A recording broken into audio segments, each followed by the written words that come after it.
Honor Museum was authorized by Congress way back in 1999. Arlington was chosen and Southland was chosen to do the MEP because of our fabrication capabilities. 40,000 square foot exhibition hall is hovering above the rest of the building, being held up by 5 columns, and they had no real idea of how to get all the utilities up there, the storm drain, chilled water, all the stuff that we do.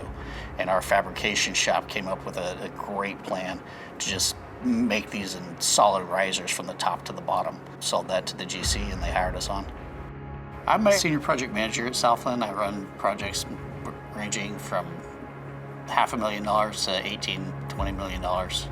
So the mega columns, there's 5 of them, and at the top is a 2.5 foot opening. So everything that was feeding the exhibition hall has to go up through 5 2.5 foot wide diameter circles. And that is all the sewer and the storm and the waters and hydronics and electrical and controls and everything that we do. The fabrication shop came up with a plan to make those on the risers, and we dropped them down with a crane once the columns were in place, and then they set the building on top of it. Since the beginning of America, there's been over 40 million people who've joined the services, and out of those 40.5 million people, only 3,500 or so have been awarded the Medal of Honor since its inception during the Civil War. And this is really a building that honors the recipients. You don't win the Medal of Honor, you are awarded the Medal of Honor. And it, for a lot of these guys, it reminds them of the worst day of their life, so they don't treat it like it's an award at all. It's just something that they have.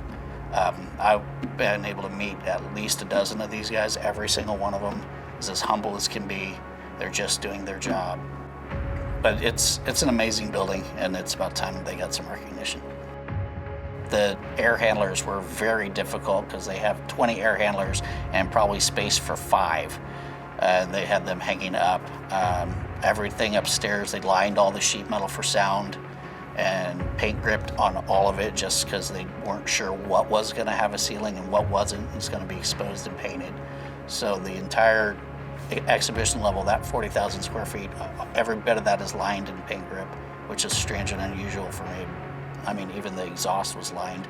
As a veteran, being able to actually build this place and meet these guys, it was extraordinary. I don't really know how to put it into words.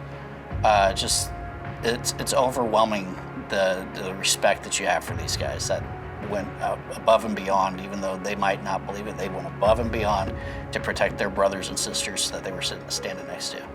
It's the best project I've been a part of in my 25-year career. If I had to pick one project that I wouldn't mind doing again, even with all the challenges and the obstacles that we face building it, I would absolutely build this one again.